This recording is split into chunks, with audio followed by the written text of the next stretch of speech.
Buenas tardes a todos y muchísimas gracias por estar en directo con nosotros en este segundo encuentro do Colexio de Psicología de Galicia. Y bueno, esto ha sido un trabajo arduo como en la anterior ocasión para conseguir este plantel de panelistas que tenemos hoy aquí. Y antes de nada, quiero agradecerle a todos los que estáis aquí ahora presentes, especialmente a Rade, que está desde Polonia, Hola. eh, conectándose y porque desde el minuto cero hemos tenido su disponibilidad y su buen hacer. También quiero darle las gracias a Anabel González y a Paloma Cabaleiro, que bueno, también tengo un orgullo de poder ser profeta en su tierra esta vez. Y tenemos aquí a la presidenta de MDR España, y trainer de MDR también, y a Paloma Cabaleiro, que es una compañera, aquí, psicóloga, también trainer de MDR y especialista en neuropsicología. Y también tenemos a Jacobe, que le agradezco muchísimo su presencia aquí con nosotros hoy, que es el presidente de la sección de clínica del colegio. Y, y bueno, daros las gracias a todos.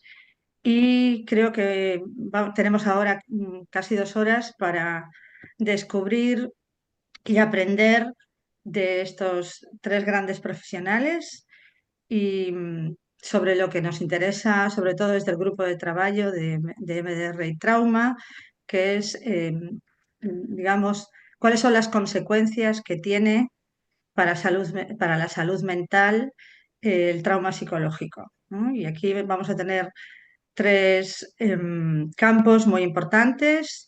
Primero será Rade, que nos hablará sobre la influencia del trauma en el desarrollo de la psicosis. Él es un especialista muy importante a nivel europeo y un gran profesional que sabe muy bien de este tema. Nos ha dado alguna formación, ¿verdad? Nos hemos visto también este año en el congreso que se hizo en Polonia de la STD. Y luego pasaremos a Anabel González, que hablar de Anabel, que está, pues Anabel es también psiquiatra, es especialista en un montón de cosas, en disociación, en trauma complejo, ha escrito varios libros y bueno, está todo el rato creando con esa mente prodigiosa que tiene, porque no se me ocurre otra manera de describirla, y esa capacidad de trabajo tan increíble. Y luego veremos a Paloma, que nos va a hablar también de todo este mundo, quizá un poquito desconocido, ¿verdad, Paloma? Que es el de la neuropsicología y desde una vertiente menos vista, que es desde cómo las personas con daño cerebral adquirido, ¿verdad? Cómo les influye en su evolución toda la historia de trauma que tiene que ver con este malestar que les genera todo mm, la situación vital que están viviendo. Y bueno, y nada más, ahora le voy a pasar el turno a Jacobe, que le doy las gracias otra vez por estar presente y, y empezamos. Mil gracias principalmente a todas las personas asistentes por la paciencia. Agradecerte en primer lugar a ti, Chus, que estás a la labor de todo el grupo de trabajo de MDR y Trauma, que están haciendo una labor excelente tanto a nivel de organización para la formación como de sinergia, como de coordinación. Me parece una labor fantástica. Agradecer que la hagáis dentro de la sección de Psicología y Saúde do colexio, porque, entre comillas, esto es un sitio para todas donde buscamos que la gente pues, se sienta cómoda y pueda dedicarse a hacer lo que tenemos que hacer, ¿no? Que es formarnos más en lo nuestro, coordinarnos, aprender, mejorar y orgulloso de generar este espacio, ¿no?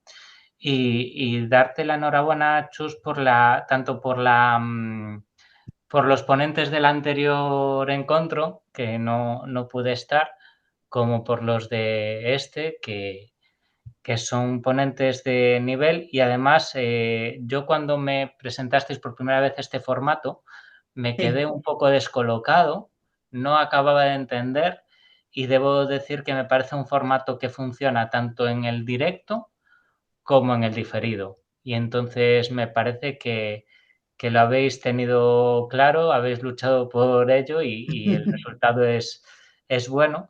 Y nada, solo agradecerte también que me hayas dejado este espacio de saludo y decir que, bueno, que la sección aquí estamos, que es un espacio acogedor, y animaros a todas las personas asistentes a que curioseéis un poco en Internet y miréis nuestro anuario, que es un anuario que, con un consejo editorial que se lo trabaja mucho y que está pensado para las personas que les gusta leer de psicología y temas relacionados y en el cual se puede participar activamente con casos clínicos, con artículos y que es un otro sitio de encuentro, ¿no?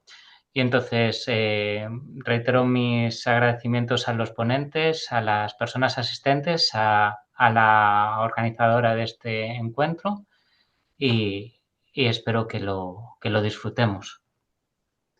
Muchas gracias, Jacobe.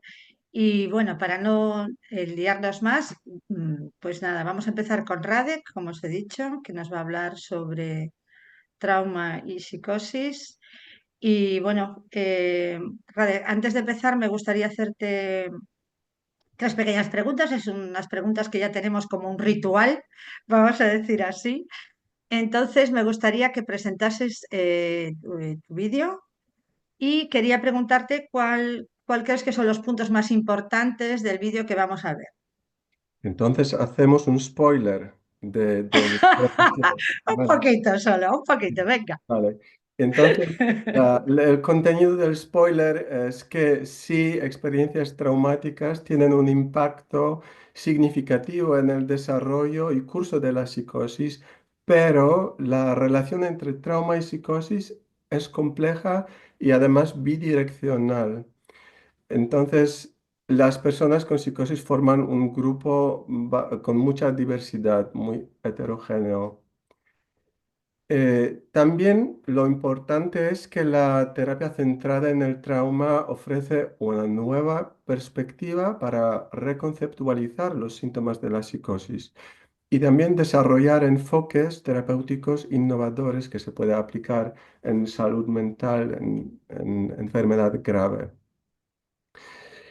Y otra cosa muy importante y muy interesante a la vez es que los tratamientos basados en el trauma pueden beneficiar no solo los síntomas relacionados con el trauma, pero también aquellos específicos de la psicosis. Sí, creo que son cosas las más importantes. Bueno, me parece súper interesante esto que dices de la bidireccionalidad, ¿no? Entre el trauma y la psicosis. Y este siguiente punto, ¿no? Este cómo influyen hacia un lado y hacia el otro, que yo creo que podríamos desarrollar luego a ver si tenemos un poquito de tiempo para hacer un pequeño diálogo después al acabar. Te quería preguntar también cuáles crees tú que son los retos futuros dentro de este área. Sé que hay muchos, porque es un tema muy vasto Sí, y muy complicado, sí, pero para que me nombres para ti, ¿cuáles serían? sí, sí, hay muchos, creo que hay muchos. Y en muchos niveles. A nivel de salud pública, el reto es incorporar la evaluación de trauma en personas con psicosis como parte integral del diagnóstico y luego el tratamiento que no sucede, por lo menos en Polonia, pero creo que en En todas España tampoco. partes. Eso es todo totalmente innovador. Ya te digo, Radek. Sí. Y luego, el otro reto es diseñar y promover métodos de tratamiento adecuados que pueden abordar tanto la psicosis como el trauma subyacente. Otro reto en otro campo sería la formación de profesionales. Mm, la mayoría de profesionales, digo psicoterapeutas, cree que no se debería aplicar psicoterapia o solo un poquito terapia de apoyo, tipo apoyo, en Ujú. personas con psicosis. Y en este grupo que cree que sí se puede llevar a cabo terapia en personas con psicosis, la mayoría cree que en general sí, pero con trauma no tanto. Y no Ajá. es la verdad. Entonces tenemos que formar muchas personas con otro punto de vista a este tema. Otros retos hay en el ámbito científico, porque, por ejemplo, una cosa muy importante, muy interesante es investigar la conexión entre síntomas postraumáticos como flashback y experiencia de alucinaciones, que pues yo diría que flashback es una experiencia alucinatoria en general, porque es una experiencia sin... ah, me falta una palabra. Venga, te ayudamos. Venga. Una Un experiencia objeto, sensorial, sí, una experiencia sensorial sin objeto. estímulo real, sin estímulo real, porque viene de memoria, sí, en el pasado fue real, pero de momento no lo es. Entonces es muy interesante este campo de investigación que dice que quizás alucinaciones y flashbacks son otros lados del mismo proceso, por ejemplo. Para mí muy interesante. Y otro desafío que veo es el desarrollo de métodos de tratamiento de trastorno por estrés traumático complejo en el grupo de pacientes con psicosis, que es un tema nuevo porque hay solo un par de estudios que muestran que hasta 40% de personas con el diagnóstico de esquizofrenia cumple los criterios de este trastorno complejo. Entonces, pues casi, casi la mitad. Bueno, Es lo que veo como más importante, los retos. bueno, un montón de cosas, de retos a futuro, ¿no? Yo creo, de lo que nos has dicho. Sí. Y esto último que has comentado sobre el trastorno de estrés complejo, que está últimamente como, está ahí como en el aire, ¿no? Cada vez se escucha más y como Sí. va tomando forma poquito a poco, ¿no? Y esto que dices, que me parece súper interesante con respecto al tema del flashback y bueno, el trastorno de estrés complejo conectado con la psicosis. Porque, como tú bien dices, parece que los enfermos que sufren de psicosis o esquizofrenia son un grupo apartado del resto de enfermedades mentales que parece que no tienen ni solución ni arreglo. Y esto que decías, que comentabas tú antes, con respecto a eh, que se hace como terapias de acompañamiento, ¿no? Pero no se hacen terapias en profundidad donde se desarrolle un modelo de intervención, ¿no? Que Ujú. pueda tener resultados. Es como que no se buscan resultados, ¿no? Sí. Se acompaña y es como pobrecitos, ¿no? Vamos a dejarlos ahí un poco ahí apartados. ¿Eh? Y bueno, te has cargado mi tercera pregunta, entonces ya no te lo voy a hacer porque era de las cosas más importantes que veías en todo esto. Y bueno, no importa, el spoiler está muy bien hecho. Entonces, si quieres, podemos empezar a ver tu vídeo, que me parece que es Pues bueno. la tercera pregunta es sobre controversias, ¿verdad? Sí. Sí, pues tengo una más, tengo una Ah, más, perfecto, venga. que si no ocupo demasiado tiempo. No, no, no, Una tú. más sería respecto, sí, vamos a introducir terapia de trauma en el grupo de pacientes con psicosis, ¿cómo combinarlo con el uso de medicación? Si podemos identificar el grupo, personas que tienen, podemos llamarlo psicosis traumática, eh, ¿sería suficiente aplicar solo psicoterapia? ¿Necesitaríamos utilizar medicación también a largo plazo, a corto plazo? Eso no sabemos.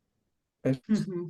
Eso es una cosa pues causa muchas emociones en pacientes, en médicos, sí, en todos que participan en estas situaciones. Bien, pues no sé, necesitaríamos como un par de horas solamente para desarrollar, bueno, como mínimo, ¿eh? Todo este tipo de cuestiones que nos estás Sí, comentando. Y bueno, yo creo que ya estamos todos un poco ansiosos por ver tu vídeo. A ver, entonces a ver si Paula, que está ahí en la sombra, es- atendiendo los mandos, nos puede poner el vídeo de Radic, si eres tan gracias. amable. Ah, ya estabas. Hola, me llamo Radek Tomalski, soy psiquiatra, psicoterapeuta y consultor de EMDR de Polonia y muchas gracias por la invitación a hablar sobre este tema de trauma y psicosis que es muy importante y que se ha cambiado mucho en los últimos años en el campo científico y en el campo clínico. Hablando sobre psicosis, voy a hablar sobre grupos de esquizofrenia y no sobre los trastornos afectivos, que también son la psicosis. Bueno, voy a utilizar presentación con, pues las relaciones entre trauma y psicosis son muy complejas. Pero una cosa ya está segura, que existe esta relación, que el trauma influye en el desarrollo de la psicosis. Y tenemos varios estudios que lo confirman. Aquí pongo algunos. También sabemos que la relación entre trauma y psicosis es proporcional a la dosis. Entonces, la dosis se refiere al número de eventos traumáticos y varios tipos de eventos traumáticos. Entonces, cuanto más trauma, más probabilidad de la psicosis.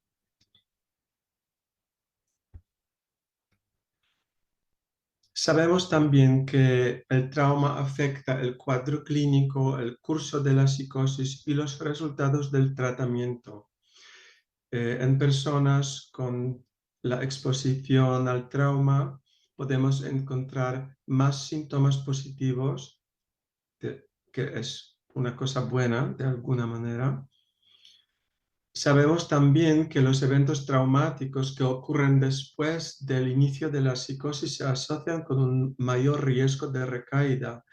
Entonces, cuanto más trauma, más posibilidad de siguientes episodios de psicosis.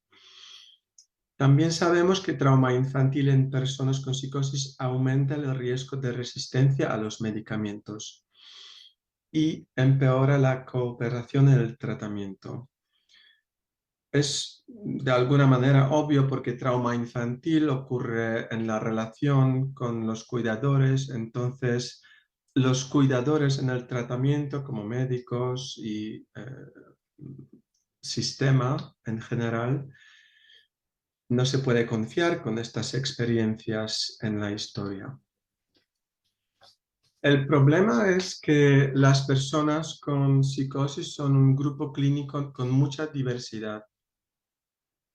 Entonces es muy difícil sacar conclusiones muy generales. Y como dentro de un grupo de plantas de bulbo podemos encontrar varias flores, varios colores. También aquí un grupo de científicos y clínicos han identificado 4 grupos que describen relación entre trauma y psicosis. Primer grupo es la que llamaron psicosis traumática. Segundo, trastorno por estrés postraumático psicótico. Tercer grupo, trastorno por estrés traumático post-psicótico. Voy a comentar estos grupos en un rato. Y 4 grupos psicosis del neurodesarrollo. Primer grupo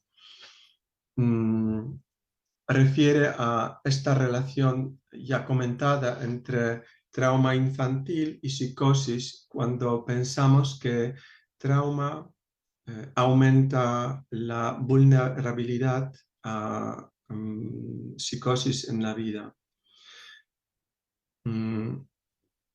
Los episodios de psicosis pueden ocurrir también como respuesta a triggers en tiempo posterior.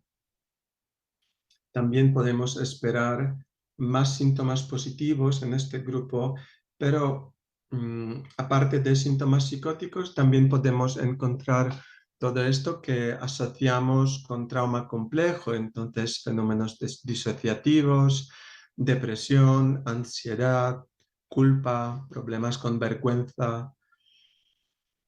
Hay cierta evidencia que efectos de medicación antipsicótica en este grupo puede ser limitada, pero por otra parte podemos aplicar tratamiento psicológico. Quizás en este grupo terapia de trauma es la opción, la mejor opción. Segundo grupo, trastorno por estrés postraumático psicótico, refiere a situación llamada en estudios anglosajones PTSD with secondary psychotic features. En esta situación, después de evento traumático, quizás en la vida adulta, desarrollan síntomas de estrés postraumático, pero luego suceden síntomas psicóticos de forma de alucinaciones o de forma de delusiones, pero todo el contenido de los síntomas psicóticos está conectado con la experiencia traumática. En general, no esperamos en este grupo trastornos formales de pensamiento, como la incoherencia del pensamiento, delusiones de forma rara, dominan delusiones persecutorias, por ejemplo. Y por supuesto aquí podemos aplicar terapia centrada en el trauma, como EMDR, terapia cognitivo-conductual, que tienen evidencia. Tercer grupo refiere a lo que se llama en términos anglosajones psychosis-related PTSD o post-psychotic PTSD. Y esto refiere a la situación cuando psicosis, episodio psicótico en sí mismo, es un evento traumático y causa síntomas de estrés postraumático. Es una situación bastante difícil para diagnosticar y hay estudios que lo demuestran. Por ejemplo, no sé exactamente, pero digamos que 40-50% de personas diagnosticadas en un estudio tenían diagnóstico de TEPT, pero solo 2% lo tenían en su documentación médica. Cuarto grupo refiere a psicosis del neurodesarrollo. Entonces, personas que desde pequeñas se presentan como socialmente aisladas, que reprimen emociones, que tienen dificultades de comunicación, problemas con memoria, presentan embotamiento afectivo, tienen problemas para autocuidarse o no tienen mucha motivación. Todo esto que normalmente asociamos con síntomas negativos. Por supuesto, estas dificultades en la vida adulta pueden llevar a creación de situación en vida que aumenta la vulnerabilidad a la victimización por razones económicos y sociales. Incluye personas despechadas y tal. Y por eso, en este grupo, psicosis puede llevar a más traumatización. Y ya sabemos que más trauma lleva a más psicosis. Y estas personas pueden entrar en un bucle, en un círculo vicioso. Aquí también podemos aplicar tratamiento terapéutico, pero quizás de intervenciones psicosociales, terapia familiar, entrenamiento de habilidades sociales, pero no debemos excluir terapia de trauma. Entonces, un par de palabras, cómo el trauma conduce a la psicosis. Podemos describir, es por supuesto una cosa bastante compleja y podemos describir varios caminos. Ruta biológica, tenemos información sobre cambios estructurales en el cerebro que resultan del trauma y que pueden llevar o contribuir al desarrollo de psicosis. Y John Reed propuso un modelo de neurodesarrollo traumático, Traumagenic Neurodevelopmental Model de psicosis, que incluye estos datos. También podemos encontrar cambios funcionales que resultan de desregulación del sistema dopaminérgico en la vida temprana y produce predisposición en la vida posterior a reaccionar con más producción de dopamina y síntomas positivos ante situaciones estresantes. También han identificado cambios inflamatorios que resultan de experiencias traumáticas y cambios epigenéticos. Aún más nos interesa la ruta psicológica, cómo trauma influye en la aparición de psicosis. El grupo de Luis Alameda ha propuesto 3 vías, pero la primera refiere a situación de síntomas de ansiedad y depresivos que influyen en experiencias psicóticas, pero no en sentido clínico, en grupo no clínico, en población general. Pero ruta número 2 y 3 refiere a grupos clínicos. Entonces nos interesan más. Número 3 en particular, porque síntomas disociativos y postraumáticos pueden llevar o contribuir a formación de síntomas psicóticos, en particular síntomas positivos, pero también el trauma lleva a formación de imagen negativa de uno mismo, del mundo, de los demás, y también contribuye a la tendencia a atribuir las fuentes de los problemas al exterior, este sesgo externalizante que podemos encontrar en personas con psicosis. Entonces, ¿por qué sería importante utilizar la lente de la terapia del trauma en el tratamiento de psicosis? A los profesionales nos ofrece más opciones para conceptualizar problemas de personas con psicosis y no quedarnos atrapados en el desamparo que sucede muy frecuentemente.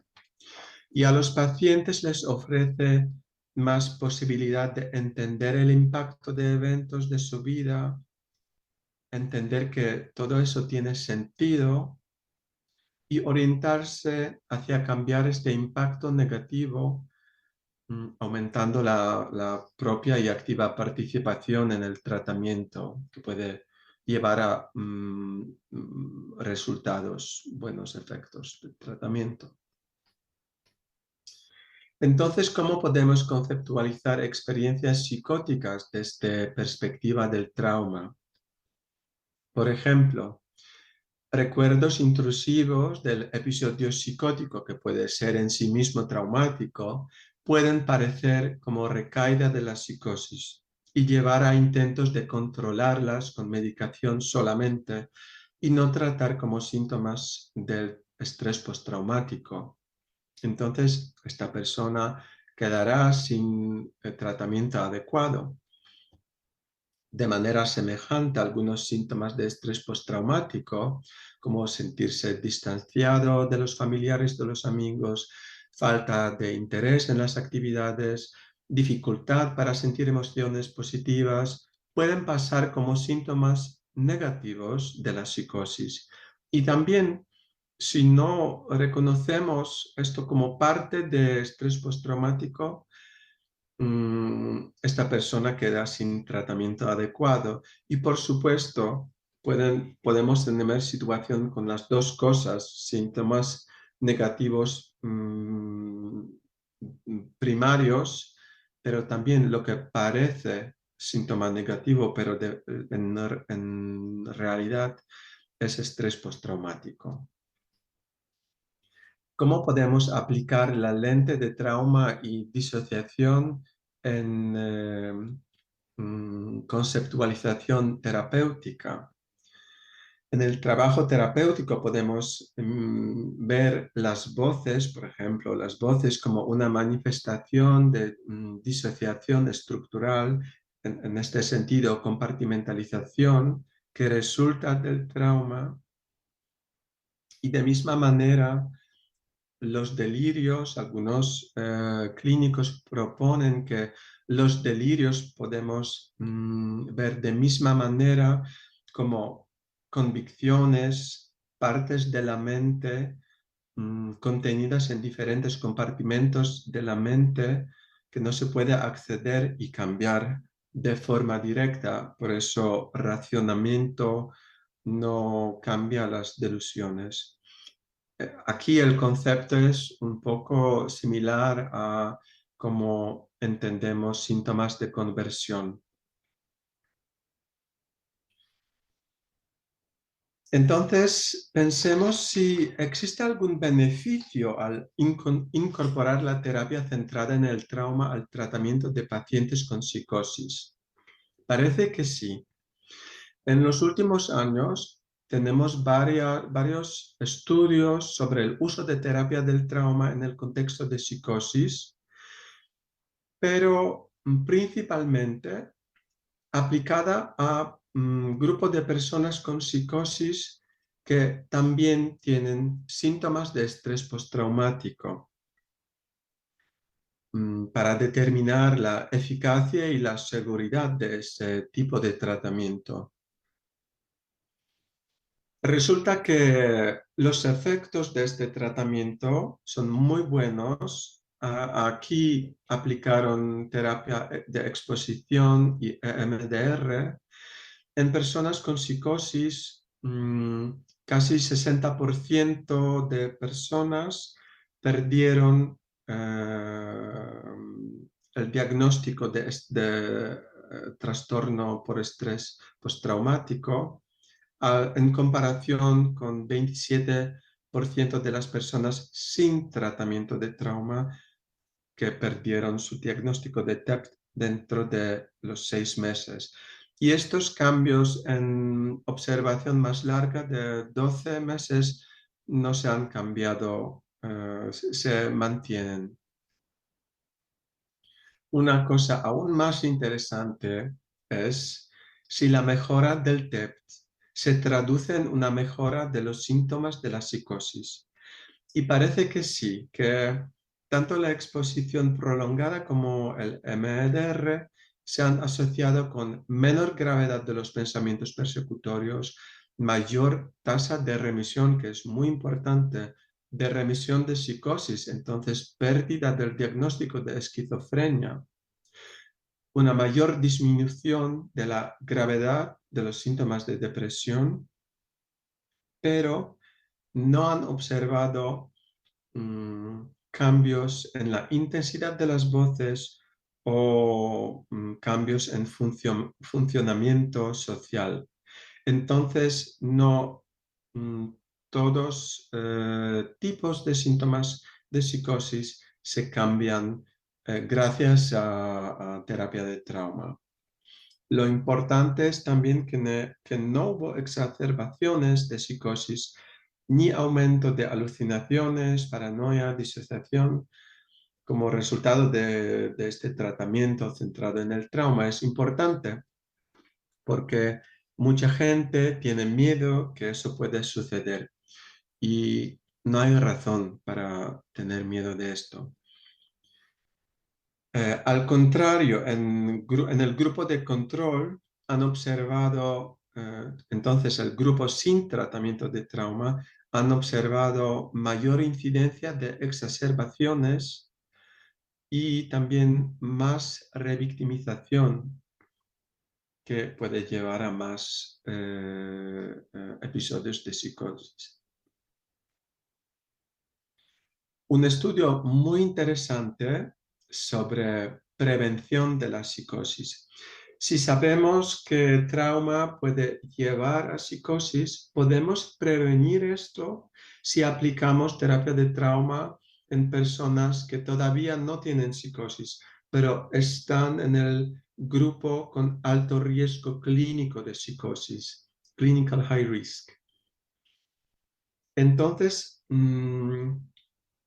utilizaron EMDR en grupo de personas con alto riesgo clínico de psicosis y trastorno por estrés traumático. Aplicaron EMDR para tratar estrés postraumático. Pero como resultado, 60% de los participantes ya no cumplían con los criterios de clinical high risk de psicosis.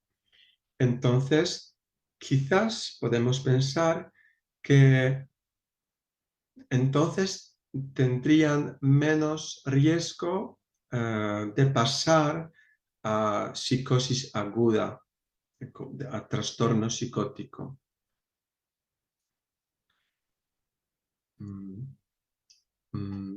Para resumir, podemos subrayar que seguro que el trauma influye en el desarrollo de la psicosis, pero esta relación es muy compleja, y ya que personas con psicosis son un grupo heterogéneo y la relación entre trauma y psicosis va en ambos sentidos. La lente de la terapia del trauma permite una reconceptualización de los síntomas de la psicosis y el uso de métodos de tratamiento bastante prometedores. La terapia de trauma puede producir buenos resultados no solo para los síntomas resultantes de trauma, sino también para los síntomas de la psicosis. Entonces, muchas gracias por esta posibilidad de compartir lo que me parece muy importante y espero que sea interesante también la debate o la discusión sobre este tema. Gracias. Bueno, Radek, qué decir, ¿no? Yo ya lo había visto, pero no me canso de verlo, ¿no? Yo creo que hay cosas tan importantes que dices ahí que luego a ver si podemos, hay alguna pregunta en el chat incluso, que no suele ser habitual, ya te lo digo, y que veremos si luego podemos esto contestar. Pero yo creo esto que dices que, porque la mayoría de las personas que son diagnosticadas de esquizofrenia es como si fuese una losa de la que no se van a librar en la vida, ¿no? Y cuando ahí hablas de esos estudios que hablan de que hay personas que pierden el diagnóstico, creo que es importantísimo y es una vía también de esperanza. Y bueno, y el miedo que muchas veces tienen, sobre todo los psicólogos y psicólogas, ¿verdad? De trabajar con pacientes psicóticos y con esquizofrenia. Es como que puedo trabajar una ansiedad, pero un psicótico, un esquizofrénico no, porque puedo generarle otro problema. Y como podéis ver, los que estáis ahí en el otro lado de la pantalla, que hay que perderle miedo a este tipo de diagnósticos, porque lo que podemos hacer es ayudar, ayudar mucho más que lo que vamos a poder estropear, ¿no? Entre comillas. Ujú. Entonces, bueno, te invito, Radek, a seguir con nosotros y vamos a Claro. empezar con la siguiente ponente, ¿eh? Conocida internacionalmente, que es Anabel. Anabel, tienes que poner el audio, por favor. Sí, ya está, ya está. Bueno, pues nada, como ya te presenté antes así ligeramente, te voy a pasar el trío de preguntas para que nos digas alguna cosita.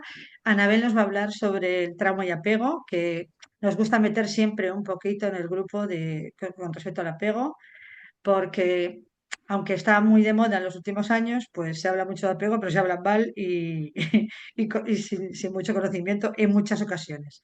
Entonces, bueno, te paso la primera pregunta, que es ¿cuáles consideras tú que son los puntos más importantes del vídeo que vamos a ver?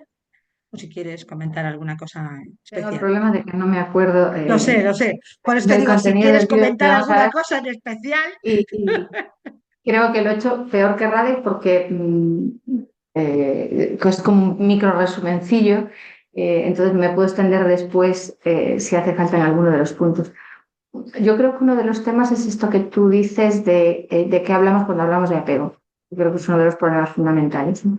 Que se habla muchísimo del término, estamos hablando de cosas diferentes en realidad, sin conciencia de estar hablando de cosas diferentes, entonces es una torre de Babel fantástica, ¿no? Y si fuera un término así residual, yo creo que siguiendo con lo de Radek, el término pseudoalucinaciones, también yo lo he visto definido como cosas diferentes entre sí, pero no lo usamos mucho, no pasa nada. Pero el apego es que está por todas partes, ¿no? Entonces yo creo que una de las partes que recuerdo con mi mente de pececito Dory que comentaba era un poco cuáles son esas formas en las que hablamos de, ¿no?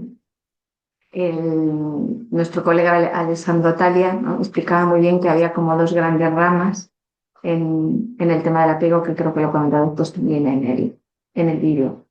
Y yo creo que luego también un poco las implicaciones clínicas, para qué nos interesa, porque parece que todos sabemos de ello, pero en el fondo, mm, creo que mucha gente no sabe muy bien para qué tenemos que hablar de esto o por qué puede ser importante. Entonces, bueno, son mis reflexiones personales de por qué puede ser importante.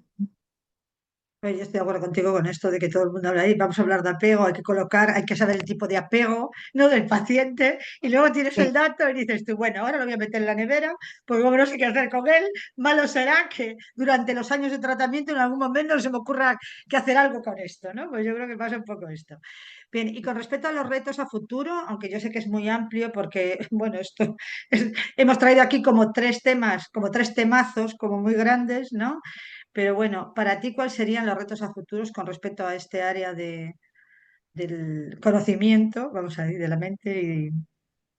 Bueno, pues yo creo que continuar, eh, primero aclararnos. Yo creo que estaría bien aclararnos.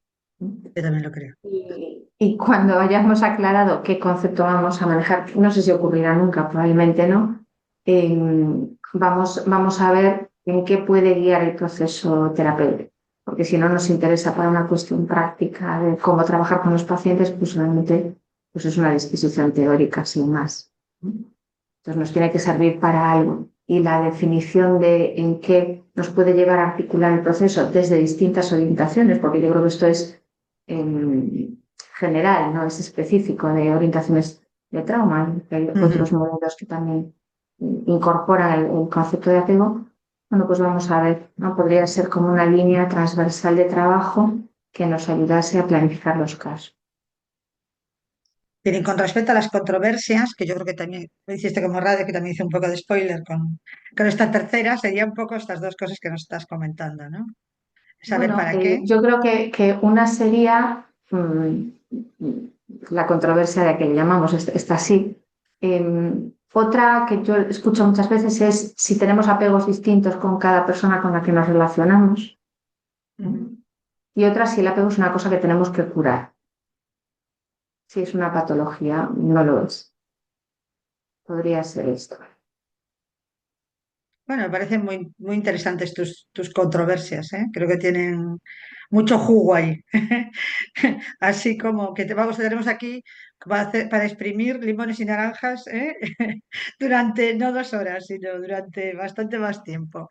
Entonces, bueno, le voy a pedir a Paloma que sea tan amable de compartir el vídeo, porque tenemos, como veis, tenemos una pelea con la tecnología hoy en este Contigo, encuentro. si no recuerdo mal, no me acuerdo.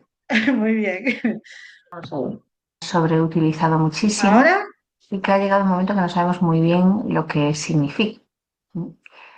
Por ejemplo, la teoría del apego es un conjunto de contenidos teóricos, de hipótesis sobre el funcionamiento mental y sobre las relaciones, desarrollado inicialmente por John Bowlby y luego por muchos otros autores.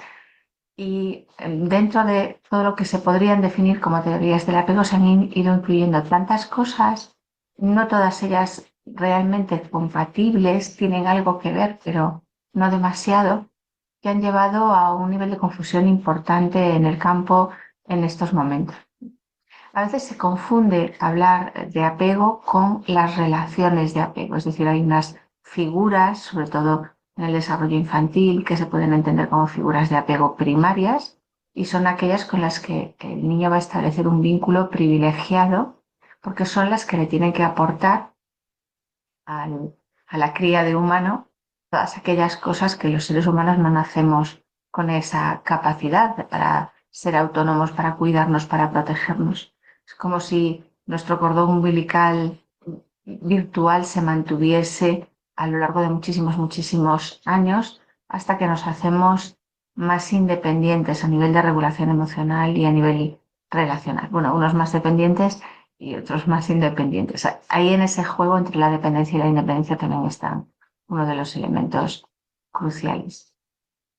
La cuestión es que las teorías del apego desarrolladas inicialmente por Bowlby estaban basadas en situaciones experimentales y determinadas formas de medir esto que estaban definiendo.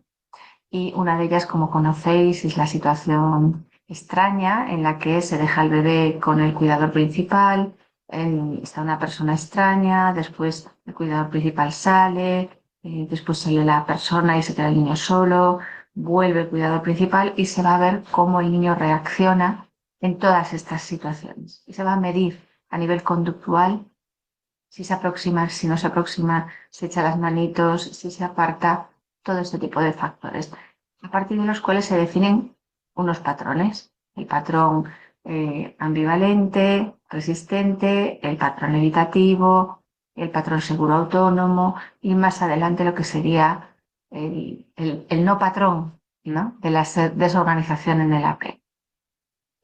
Lo que pasa es que esto era muy complicado de medir. Estos mismos autores, como 20 años después, volvieron a evaluar a esos niños a los que habían evaluado con la situación extraña y lo hicieron retrospectivamente, es decir, esos niños contaban su historia. Y lo que encontraron eran grandes diferencias en base a cuál había sido su patrón de apego inicial en cómo contaban la historia. La contaban diferente, con más detalles, con menos detalles, enrocándose más, enrocándose menos, y estructuraron lo que conocemos como la entrevista de apego adulto, que es realmente un análisis de narrativas en el que se analiza cualitativamente el texto, buscando indicadores que se asociaron con lo que en el adulto se denominará apego preocupado, apego distanciante y apego no resuelto o inclasificable, que vendrá después. Claro, esta entrevista es enormemente complicada de pasar. Formarse en ella requiere un curso de 2 semanas y luego muchísima entrevista para cualificar. Y hubo muchos autores que dijeron, bueno, esto es tan complicado que vamos a hacer cuestionarios autoadministrados. Y los hicieron con idea de medir esto mismo que se estaba midiendo. El momento en el que se dan cuenta de que lo que puede medir cuestionario autoadministrado y lo que se medía mediante la entrevista de apego era bastante diferente, es decir, que no había una coincidencia muy grande, ya era tarde. El término de apego se había utilizado en ambos casos, pero realmente estaba definiendo distintos fenómenos, porque en un cuestionario autoadministrado lo que podemos medir es la conducta relacional consciente. En cambio, la entrevista de apego lo que valora son muchos aspectos como si la persona aduce falta de memoria muchas veces, si no es capaz de poner ejemplos de calidad, si su mente no funciona con recuerdos episódicos, si muestra idealización de las figuras de apego, si derrapa. Esto no se puede medir en un cuestionario autoadministrado. Entonces, realmente se están midiendo dos cosas totalmente distintas, pero lo seguimos llamando apego a todas, con lo cual ya tenemos el lío montado, bastante interesante. A veces también se habla de apego para hablar de las experiencias relacionadas con el apego, que esto es otra cosa. No todo lo que pasa con los cuidadores primarios implica el sistema de apego. Hay cosas de la crianza que no implican el sistema de apego. El sistema de apego se pone en funcionamiento sobre todo en situaciones en las que el niño necesita buscar cuidado y protección. Y hay otra confusión muy grande, esto yo creo que ya no tanto entre los profesionales, pero sí entre la población general, de confundir el apego con apegarnos a alguien. El apego no tiene que ver con el afecto, algo que ver remotamente, pero va por otro lado. Es supervivencia, es ese cordón umbilical virtual, el sistema de apego, lo que se pone en marcha en el niño para vincularse con el cuidador, es un sistema neurobiológico orientado a la supervivencia de la especie. No estaríamos aquí sin esto.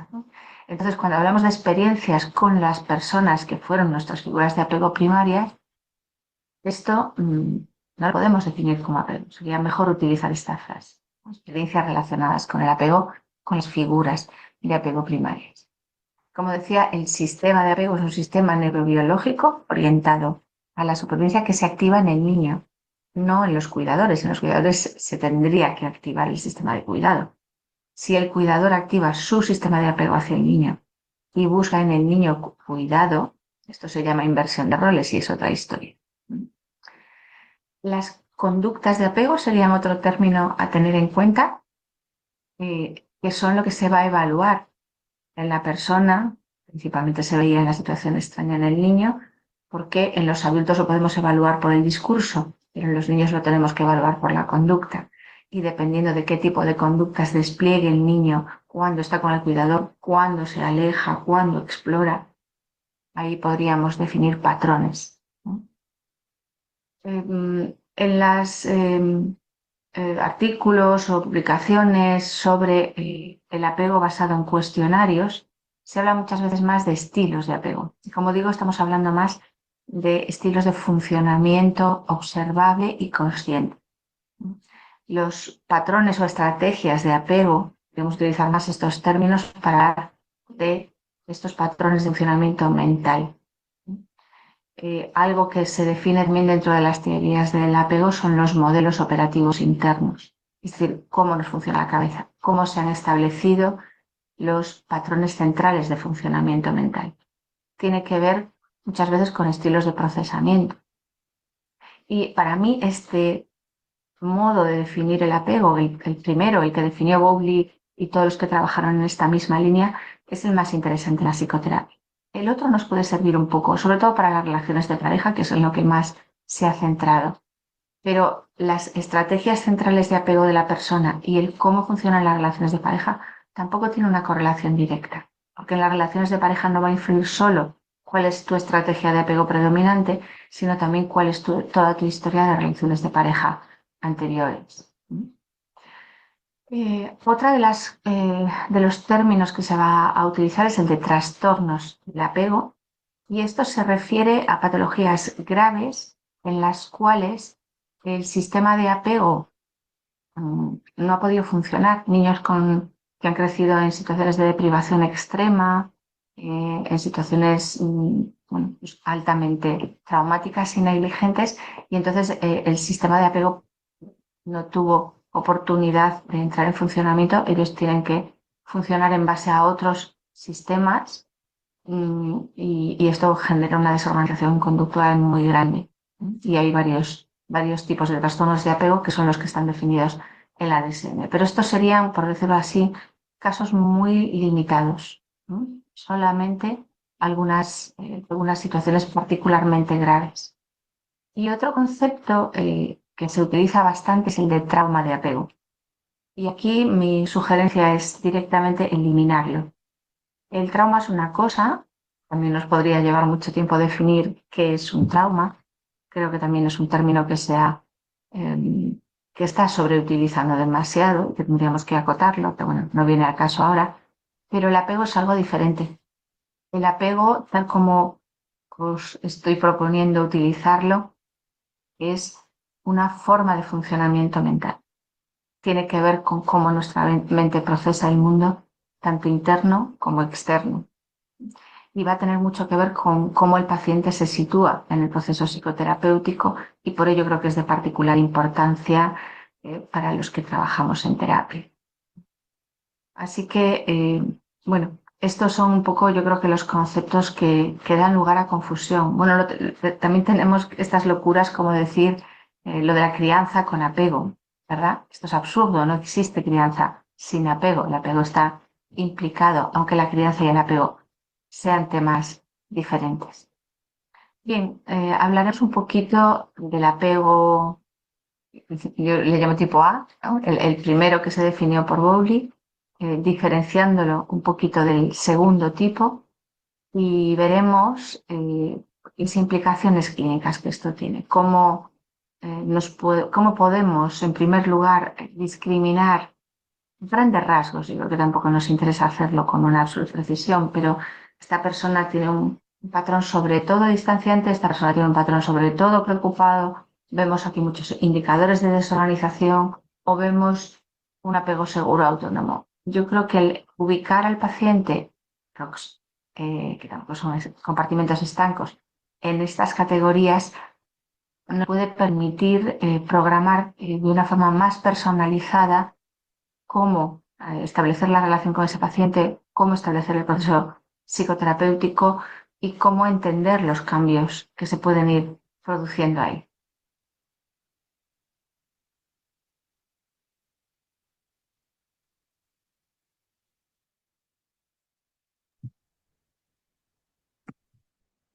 Bueno, Anabel, qué decir, ¿no? Yo creo que esta frase tan importante que has dicho, ¿no? Esta definición del apego como un sistema de funcionamiento mental me parece muy potente y las implicaciones que tiene, ¿no? Y yo luego este apuntillo final sobre que yo creo que es más útil en la psicoterapia en general, ¿no? Estos tipos de apego como más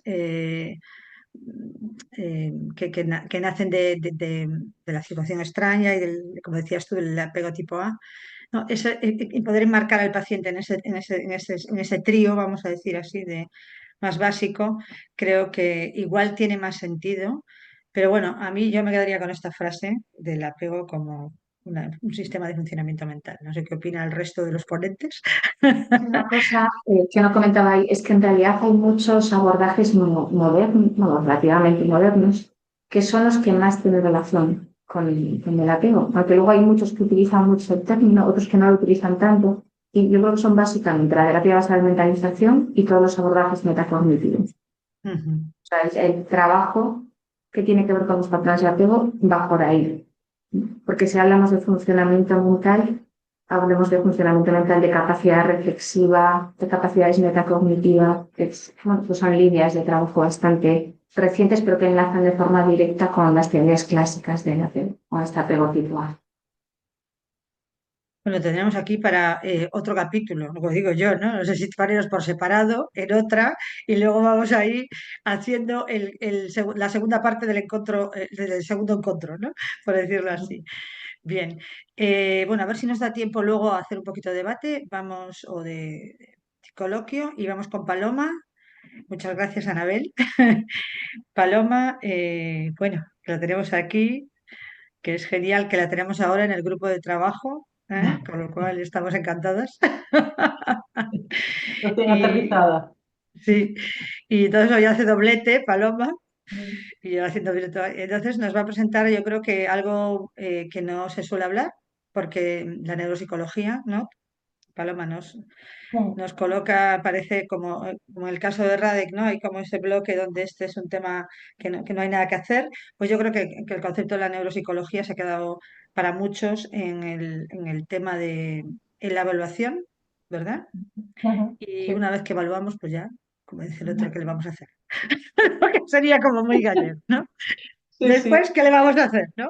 sí, sí, Vale, que aquí sí. nosotros, los gallegos somos así, bueno, pues nada, ahora este tiene esto, pues o tiene una psicosis, pues ¿qué le vamos a hacer? ¿Qué le vamos a Y a hacer? y las de neuropsicología, pues ¿qué le vamos a hacer, pobres? Quedaron así. Me resuena mucho cuando oigo hablar a Radek, ¿no? Que como ya lo oí varias veces y yo estoy también un poco como con este tema, ¿no? De la neuropsicología, del trauma, es decir, o sea, mm, parece como que tiene muchas similitudes, ¿no? Con el tema de la psicosis, porque yo creo que hay, o sea, yo más que nada el vídeo, ¿no? O la charla o lo que querría o el deseo, ¿no? De este encuentro es un poco como una sensibilización, ¿no? De los profesionales que nos están escuchando, porque yo llevo muchos años trabajando en neuropsicología, empecé en el año 2001, ¿no?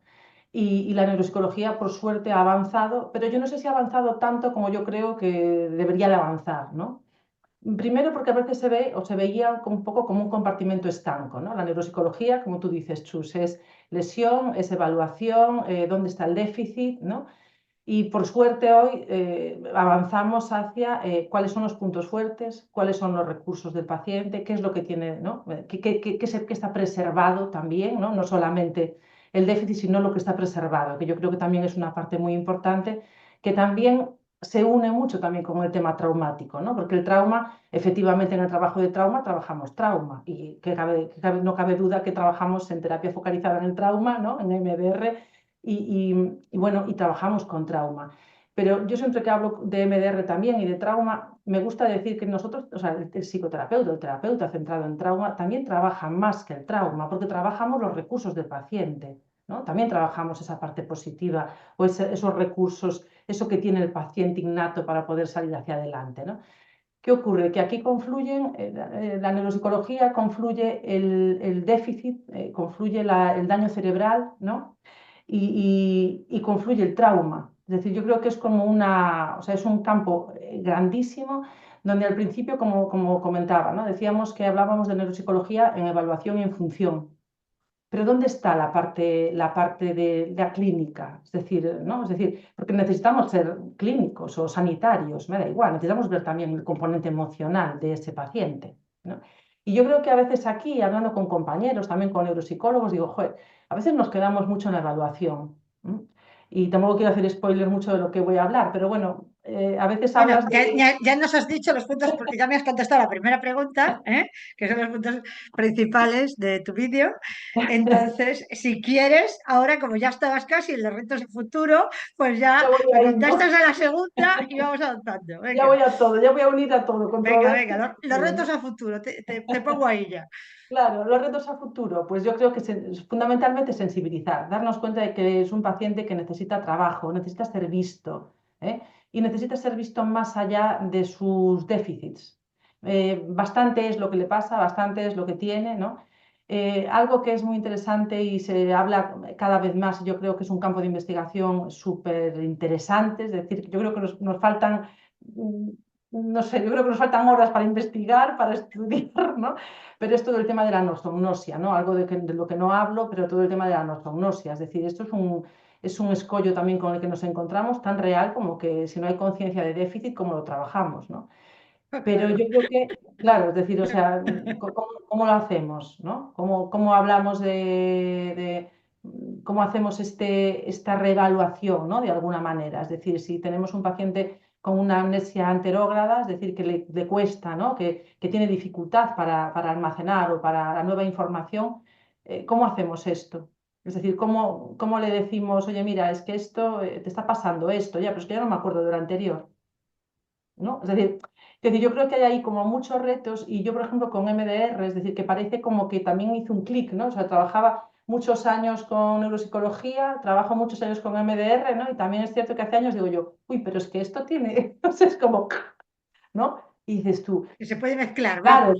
claro, se puede Sí. mezclar. Y dices tú, pero claro, yo he visto pacientes con graves déficits de memoria, pero claro, pero con una situación traumática, con accidentes de tráfico y lesiones axonales difusas, o sea, con unas consecuencias, unas secuelas graves, ¿no? Y con duelos y quiero decir, con un tomate del copón, ¿no? Con una situación traumática que parece que se queda ahí, ¿no? Claro, como no recuerda, y yo he trabajado con esos pacientes, pero tienen cuerpo, pero tienen memoria sensorial, es decir, ¿dónde están las Exacto. memorias sensoriales, ¿no? Entonces, creo que ahí tenemos que ver también un poco el cerebro como una red.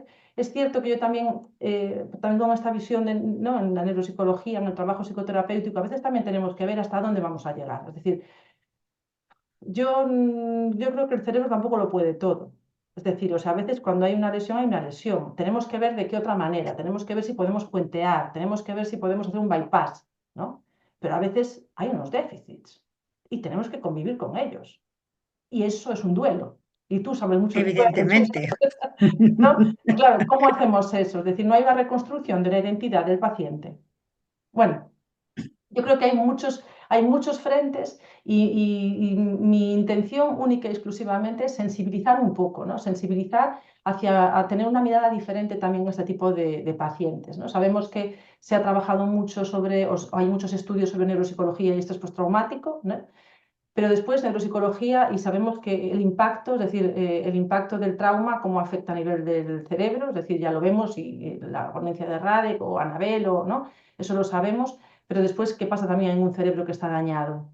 ¿No? ¿Cómo impacta el trauma? Bueno, habría muchísimas cosas, así como 25.000 pinceladas que dar, pero sobre todo yo creo que mi mensaje es, veamos al paciente desde otra perspectiva, pudiendo beneficiarse mucho del trabajo también, ¿no? Emocional, de la parte emocional del trauma, de esas pérdidas, ¿no? Y yo creo que ahí falta investigación, ahí estamos, ¿vale? Ahí nos iniciamos, y yo creo que tenemos que ver un poco, pues eso, ¿no? Cuáles son las ventajas de poder trabajar también todo el material traumático, después incluso en la mejora o en el desarrollo, en la rehabilitación neuropsicológica, ¿no? Hasta dónde podemos llegar, hasta dónde no. Bueno, yo creo que ahí son un poco como los grandes retos, Chus. Bien, y con respecto a las controversias, que también hay unas cuantas Bueno, pues en ese muchas, ¿no? Es campo. decir, lo vamos a ver un poco, ¿no? Cuando trabajamos con daño cerebral lo primero es la supervivencia, ¿no? Entonces, ¿qué hacemos, no? Salud física versus salud mental, va todo unido, si no, ¿no? ¿Quién lo trabaja, no? Es decir, cuando yo empecé, o sea, ahora hay tanta, como queremos ser tan subespecialistas, ¿no? Parece que el neuropsicólogo clínico, o sea, es como necesitaremos ser sanitarios también. Es decir, es que no sé muy bien, es como, no, yo creo que a veces tenemos que entendernos Qué más. interesante esto que estás diciendo, ¿no? Yo creo que tenemos que hablar Paloma. más, Sí, ¿no? Hablarnos más y ver al paciente también, ¿no? De forma un poquito más holística, y que el profesional también sepa un poco, que tenga un poquito, ¿no? Un campo más amplio, ¿no? No solamente voy a esto, ¿no? Es decir, no solamente voy a... O sea, yo creo que tenemos que ampliar un poquito más la visión. Desde mi opinión, ¿eh? Como sí, decía, ya sabes, my humble opinion. a ver, yo creo que esto que está diciendo es muy importante porque tenemos aquí a dos psiquiatras espectaculares que son Radek y Anabel, que dan una visión holística, ¿no? No se han conformado con estudiar y dar medicación, ¿no? Y tenemos dos personas luchadoras que miran al paciente con otra vista, ¿no? Y yo creo que a veces los psicólogos en este trauma que tenemos, los psicólogos de no soy suficiente, no soy nadie, etc, etc, etc, ¿no? No estamos en el mapa, no nos tienen en cuenta, por decir algunos que a veces creo que están ahí, pues queremos a veces ser lo que no somos, ¿no? Y entonces nos ponemos en lugares pues como demasiado sofisticados, ¿no? Por ejemplo, como la neuropsicología, que es el tema que tú nos traes, ¿no? Entonces queremos, no, esto solo puede ver cierta persona que tiene unos... No, entonces yo creo que esta visión tan recortada, ¿no? Y estrecha, que es un poco lo que estás diciendo tú, a la única persona que perjudica es al paciente, ¿no? Si encontramos mentes abiertas, como yo creo que tenemos la suerte de tener ahora, hoy aquí, en esta sesión de encuentro, pues vamos a tener pacientes más contentos y vamos a tener una visión más optimista y más, yo creo que la palabra es holística, como decías tú, de lo que es la salud mental y no quedarnos en el diagnóstico, en sota caballo rey, ¿no? El psicótico, el pobre no tiene arreglo, ¿qué le vamos a hacer? El, el que tiene un accidente, vaya por Dios, y entonces se va a quedar ahí y no va a avanzar, ¿no? Entonces, yo creo que en ese sentido, creo que también es como una puerta abierta a la esperanza, ¿no? Entonces, si te parece, Paloma, vamos a ver tu vídeo, ¿m? Bien. Que ya lo tenemos ahí. Paula, por favor.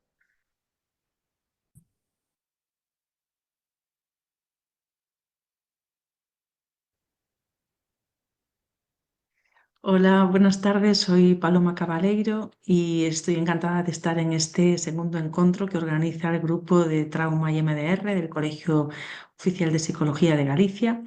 Y yo os voy a hablar de neuropsicología y trauma. Ese es un poco el nombre del título de mi charla. Os voy a compartir la presentación para que veamos.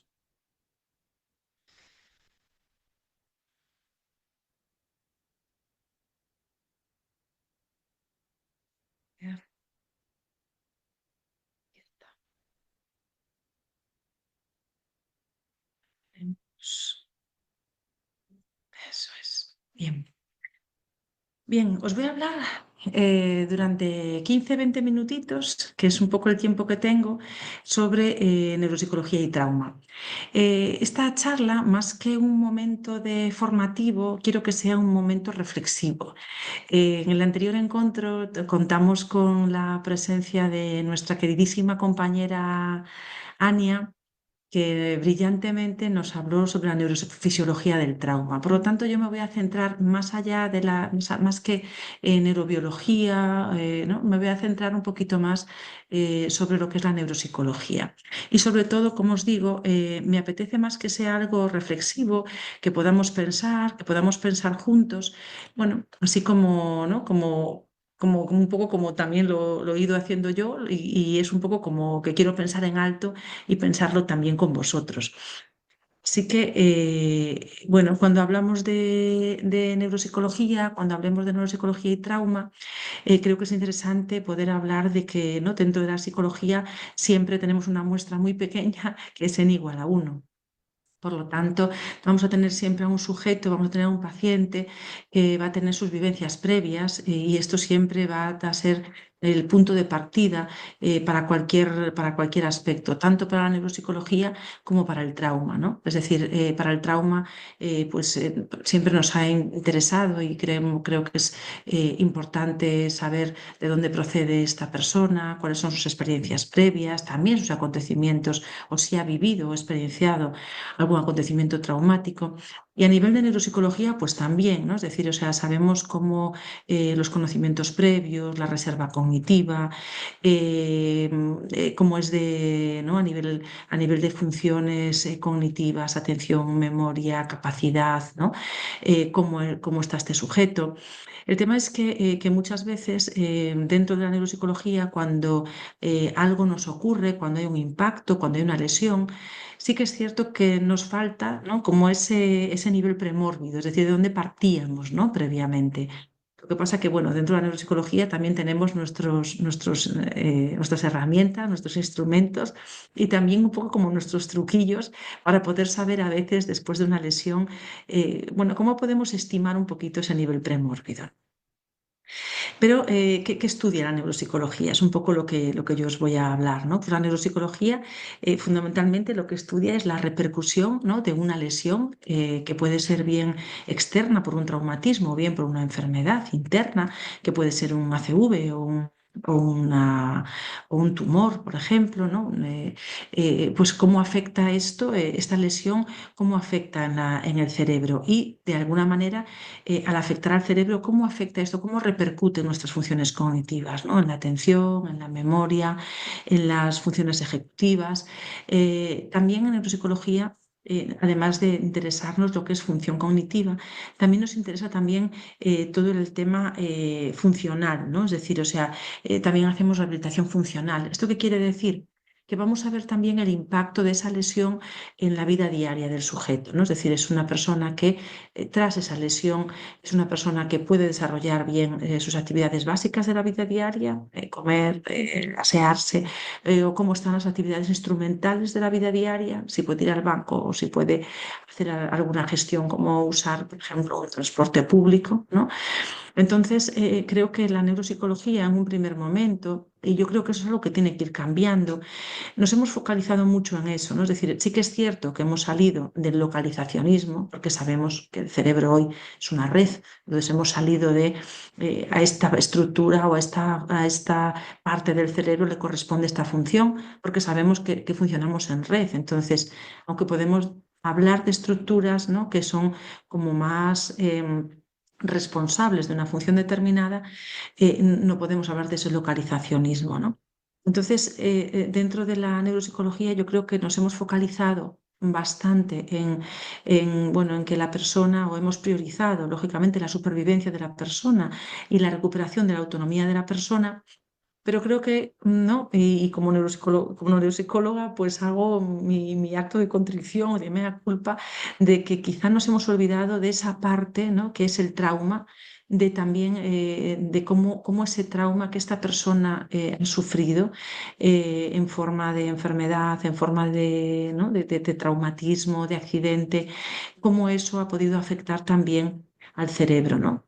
Ya que efectivamente cuando nosotros estudiamos trauma, lo que estudiamos en trauma, ¿qué es? Es decir, es el impacto que una situación o un acontecimiento, en principio con una característica, con una, ¿no?, de amenaza de vida, ha podido tener o ha podido repercutir en esta persona, ¿no?, en el cerebro de esta persona.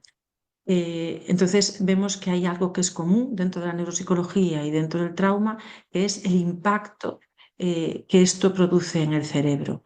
Y el cerebro no nos podemos olvidar que es el órgano por excelencia que nos permite adaptarnos al entorno, ¿no? Así que creo que tenemos muchas cosas en común, y creo que es importante como neuropsicólogos que no nos olvidemos de esa parte traumática del trabajo, de la parte de trauma dentro de nuestros pacientes también en neuropsicología. Entonces vemos que vamos a tener más semejanzas que diferencias. Estamos muy unidos, ¿no?, en esto. La neuropsicología tiene unos objetivos específicos y vamos a ver cómo, sí, claro, nos encargamos o nos preocupamos de que haya una autonomía personal, es decir, de que se recupere la autonomía personal, de la socialización, de estimular esas funciones cognitivas, ¿no?, superiores, para que la persona pueda reanudar cuanto antes su vida. Acompañar también a la persona a toma de conciencia de sus dificultades. O sea, sabemos que el trabajar un poquito sobre la metacognición y que sea capaz de darse cuenta de las repercusiones, de las secuelas, va a ser un factor protector, o por lo menos ¿no?, de buen pronóstico de cara también a la rehabilitación. Y no nos podemos olvidar de acompañar a la persona y sobre todo a sus familiares en la reconstrucción y en la elaboración de un nuevo proyecto de vida. Es decir, esto no es algo que atañe solamente al paciente, sino que va a implicar, vamos a ver que en diferente medida, según las secuelas, pero también mucho a sus allegados, a sus familiares, ¿no?, que van a ser un punto importante también en todo este proceso de rehabilitación. Entonces, vemos, estos son los objetivos específicos y vemos como que, ¿no? Sí, a mí por lo menos se me queda un poco corto, ¿no? Si no incluimos un trabajo sobre el trauma, sobre el impacto que esta experiencia, que esta enfermedad, que este trauma, que este accidente ha tenido en el paciente, creo que nos quedamos cojos dentro de la neuropsicología, ¿no? Es decir, yo creo que no podemos quedarnos compartimentalizados en función cognitiva, y creo que tenemos que ampliar miras, ¿no?, a entender sobre todo el cerebro, a entender ¿no?, la cascada que ocurre en ese cerebro desde el primer momento, ya solamente con el estrés, ¿no?, que supone verte en una situación amenazante. Pues imagínate una persona que le está dando un ACV, que está en su cama, está esperando, está viendo que no se puede mover, solamente esa situación de estrés de quién me va a amparar, ¿no?, en este momento, cómo llamo a la persona. Es decir, ahí ya hay una cascada que de por sí ya afectaría también al cerebro, ¿no? Y a mayores tenemos el daño que, por ejemplo, ese ACV pueda provocar en ese cerebro. Entonces, cuando tenemos una intervención centrada en trauma, yo específicamente trabajo desde el abordaje de MDR, trabajamos desde el procesamiento adaptativo de la información, ¿no? Desde esa teoría. Entonces, ¿cuál es el objetivo? Pues el objetivo sería un poquito, como muy resumido, poder desbloquear ese sistema de procesamiento donde esa experiencia, donde esa memoria, donde ese recuerdo se ha quedado almacenado de forma disfuncional y lo que vamos a hacer también es trabajar a través de una serie de una estimulación bilateral, pues vamos a procesar esa experiencia para que también haya una digestión a nivel emocional y lo que vamos a intentar es que esa experiencia se pueda digerir y se pueda integrar, ¿no? en esa experiencia traumática de una forma más adaptativa, es decir, o sea, sí, por lo menos que sea una experiencia que no nos deje, ¿no? como marcados, que no nos deje como teniendo sintomatología en nuestra vida presente, ¿no? Por lo tanto, si trabajamos la situación traumática, es para poder ver una mejoría en la calidad de vida de ese paciente en su vida diaria. Entonces vemos que tenemos, bueno, pues bastantes más diferencias, me parece a mí, semejanzas, perdón, que diferencias en todo esto. Entonces vemos que después de una lesión cerebral siempre va a haber trauma, ¿sí? Vamos a ver a este paciente, vamos a ver al paciente con un daño cerebral adquirido que va a pasar por diferentes fases. En principio va a pasar por una fase aguda, que es un paciente, en este primer momento no hay un trabajo psicoterapéutico con este paciente, ya que aquí lo que nos interesa es que el paciente sobreviva. Suele ser una época más hospitalaria, donde hay una época de incertidumbre, donde el paciente está debatiéndose constantemente entre la vida y la muerte. Sabemos que hay 48, 72 horas muy críticas y aquí realmente a veces el paciente no es ni muy consciente de lo que está sucediendo, pero sus familiares sí. Por lo tanto, atender también a esos familiares va a ser también una parte importante del trabajo que vamos a tener que hacer con este paciente. Luego tenemos una fase subaguda, que aquí ya, bueno, el paciente ya parece que ha salido de ese riesgo, ya es un paciente que está un poquito más estabilizado. El paciente aquí no es muy consciente todavía de lo que viene, ¿no? Ni siquiera de las repercusiones que ese daño va a tener en su vida diaria, ni cómo va a cambiar su vida. Aquí sí la familia sí que va teniendo, bueno, va saliendo un poco de ese susto, pero es posible que todavía siga teniendo el miedo en el cuerpo. Y después tenemos la fase crónica, que es donde sí que podemos empezar a hacer una intervención un poquito más ya pormenorizada, ¿no? Un poquito más especializada, porque aquí ya vemos que, bueno, los daños muchas veces del daño cerebral han venido para quedarse, hay un cambio en los roles, un rol, ¿no?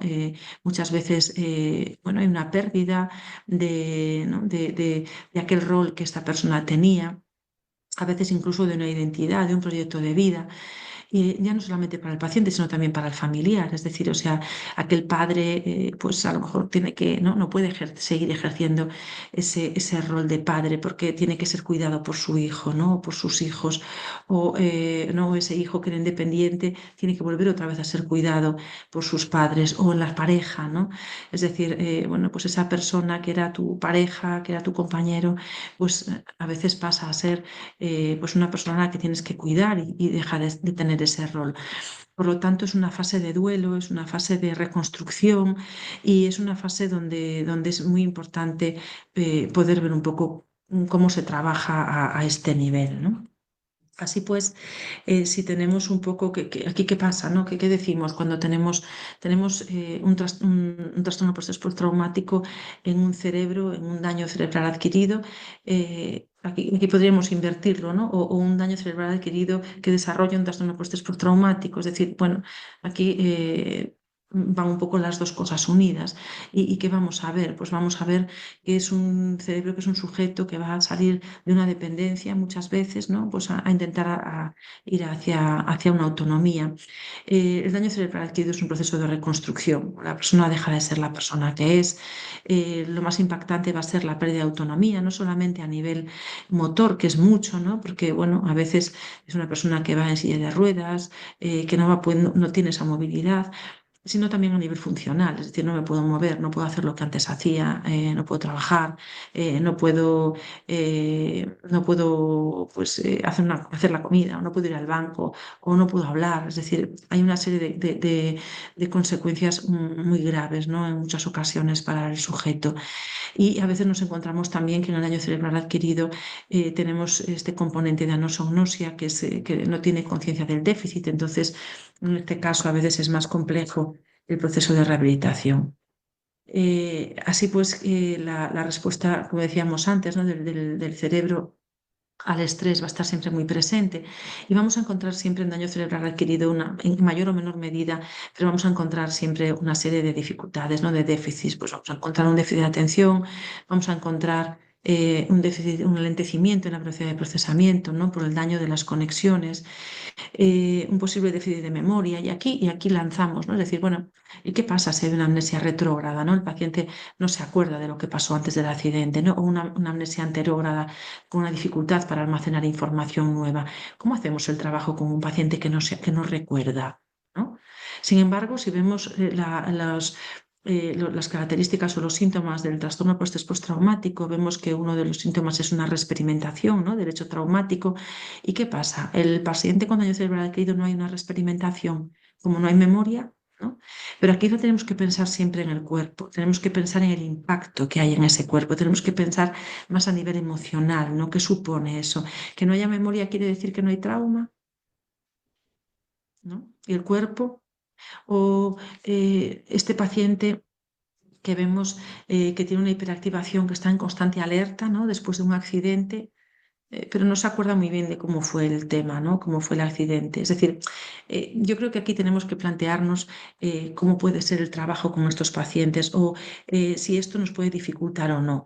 Yo, dentro de mi experiencia, os diría que no, ¿no? Es decir, no porque no haya recuerdos en este caso, no quiere, o no haya una memoria explícita, se puede trabajar igual, porque hay una memoria somática tan importante también en todo lo relacionado con el trauma. Vamos a ver que hay déficit muchas veces en las funciones ejecutivas, en las tomas de decisiones, en el control inhibitorio, en la regulación emocional, dificultades perceptivas a veces, ¿no? Pues en mi negligencia, en mi agnosias, en mi paresias, ¿no? Que esto nos puede dificultar, por ejemplo, en la MDR puede dificultarnos a la hora de hacer la estimulación. Puede haber dificultades en el lenguaje, tanto en la producción, es decir, podemos encontrarnos con afasias de Broca, afasias de Wernicke, ¿no? Claro, y estos son las delgadas líneas, ¿no? De hasta dónde es el estrés postraumático, hasta dónde es el efecto del trauma, hasta dónde es el daño cerebral. Es decir, sabemos que un impacto, una situación traumática, en muchas ocasiones, ¿no? Lo que ocurre es que quedamos un poco como, ¿no? El área de Broca es como que se apaga, es como si no tuviéramos lenguaje, ¿no? No podemos poner palabras, ¿no? Claro que es diferente de una producción, ¿no? De una afasia de Broca, pero ¿qué hacemos? ¿Trabajamos con ese paciente? ¿No trabajamos con ese paciente?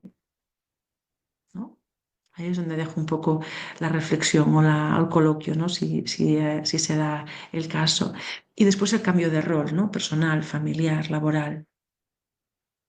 Así, las alteraciones en el daño cerebral adquirido, y voy acabando, lo que sí que sabemos es que hay unos cambios comportamentales, también hay alteraciones emocionales importantes. Hay 3 veces más trastornos o diagnósticos de depresión y ansiedad que en la población general. Hay una alteración en la funcionalidad. ¿No? Si el paciente no es consciente de por qué ni para qué ¿no? Hace la rehabilitación o por qué me pasa esto o hacia dónde voy, ¿no? La rehabilitación va a ser más complicada. Lo que hablábamos antes de la afectación de la pareja, hay mayor prevalencia de separaciones, hay un aumento también del riesgo de suicidio y mayor dificultad para la reincorporación laboral en pacientes con daño cerebral adquirido. Así que yo creo que merece la pena ¿no?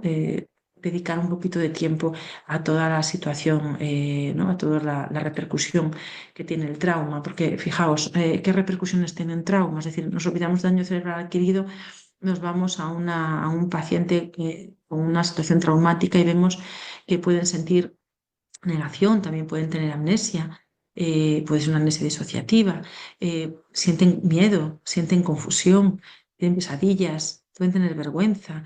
Si hablamos de un daño cerebral adquirido y de una lesión de un scalp, por ejemplo, ¿no? O de una cicatriz, eso, ¿no? Las lesiones, cómo cambia eso en la autoestima de la persona. Flashbacks, ¿no? Ansiedad, depresión, una irritabilidad, no soy el que era, ¿no? Dificultad para concentrarse, para recordar, puede haber desesperanza también, ¿no? Una situación traumática, culpa, ¿no? Ira, aislamiento social. Y yo me pregunto, ¿no? Cuando vemos estas repercusiones de una situación traumática, esto podría cuadrar también si hablamos de un paciente con daño cerebral adquirido o en algún momento cuando hablamos de las lesiones o de los déficits que una persona con daño cerebral adquirido puede tener, habría algunas que también se nos escapan o se nos entremezclan con una situación, con un paciente que estemos viendo en consulta, que haya vivido una situación traumática. Lo vemos muchas veces que se quejan de, se me olvidan mucho más las cosas, estoy mucho más disperso, a veces no me salen las palabras, ¿no? Entonces, creo que hay ¿no? un aspecto interesante a poder trabajar y un campo importante en el que creo que es necesario también que la investigación, ¿no? Que hagamos cositas para ver un poco cómo podemos ayudar a estos pacientes. Y hablamos de futuro, pues cuál es el futuro y con esto acabo.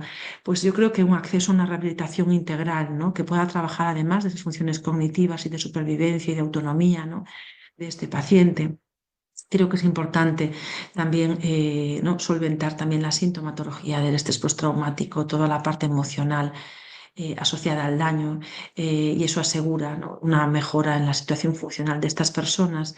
Y no hay muchos estudios, pero creo que sí que es interesante ver ¿no? cómo el trabajo de esta situación traumática en el paciente con daño cerebral adquirido puede influir positivamente en una mayor disposición, incluso en una mayor capacidad a la hora de rehabilitar un poco también esas funciones cognitivas. Bueno, hasta aquí mi charla. Creo que me he extendido un poquito, pero bueno, lo dejo ahora al coloquio y a las preguntas que nuestra compañera Chus pueda hacernos. Muchas gracias. Bueno, Paloma, pues nada, esto como seguimos la tónica de la tarde, ¿no? Yo creo que esto que estás diciendo tan importante que tiene que ver con el impacto, ¿no? Cuando hablábamos con Radek, el tema del impacto de una crisis psicótica, ¿no? Por primera vez, pero el impacto, ese traumatismo, ¿no? En el cuerpo, que también genera un impacto emocional y ese que tiene que ver con el trauma, ¿no? Entonces yo creo que esa parte tenemos que tenerla en cuenta como profesionales, ¿no? Es decir, si nosotros que estamos en el campo de la salud mental tiramos la toalla, el resto, ¿cómo no lo va a tirar, no? Es decir, tenemos que buscar también un foco de esperanza, ¿no? En todo esto que estamos hablando hoy, ¿no? Entonces, si os parece, tenemos una pregunta en el chat y tenemos 10 minutos antes de acabar. Entonces, vamos a pedirle a las personas que están al otro lado de la pantalla, si quieren hacer alguna pregunta más, aparte de nuestra valiente de hoy, que ya se lanzó cuando salió Radek, te voy a hacer la pregunta. Y Alicia, no, Aldara, perdón, nos preguntaba si crees que puede deberse, a qué crees que puede deberse que no haya cambios en la intensidad de las voces. Ella se refería a cuando hablabas de los estudios, Ujú. donde mejoraba la sintomatología Sí. de una serie de cosas, pero la de las voces no. Sí, los estudios, este estudio tenía el plan de creo que 8 sesiones de EMDR, que es muy poco, y trataron los síntomas postraumáticos solamente. Entonces, un evento, creo, o 2 eventos, algo así. Y creo que las voces pueden ser algo mucho más complejo y es otro tipo de problema en una persona.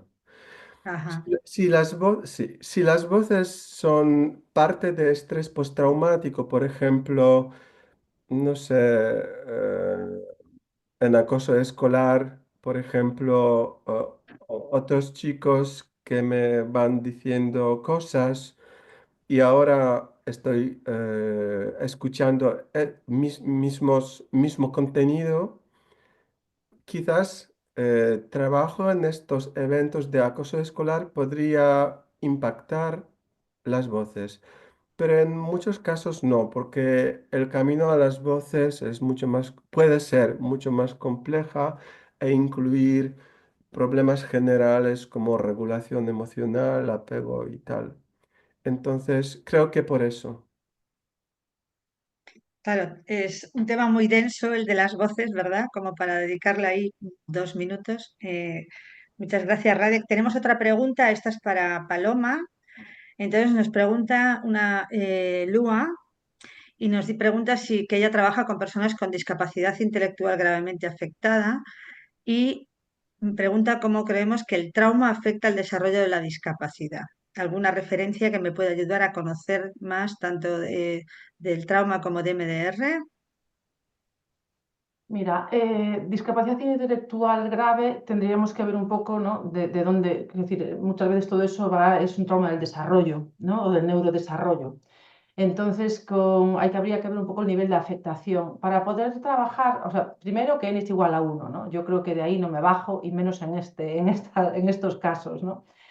Pero nosotros yo creo que tenemos que ver un poco cuanto más complejo, igual que nos pasa con trauma complejo, valga la redundancia, ¿no? Es decir, con los casos que son con más discapacidad tenemos cada vez que adaptar mucho más el trabajo. Y desde la vertiente, por ejemplo, desde MDR, tendríamos que trabajar seguramente con protocolos mucho más adaptados y adaptados sobre todo a cómo trabajamos con niños, ¿no? Un poco como a la edad de desarrollo, cuáles son las capacidades que tiene este paciente para poder trabajar, ¿no?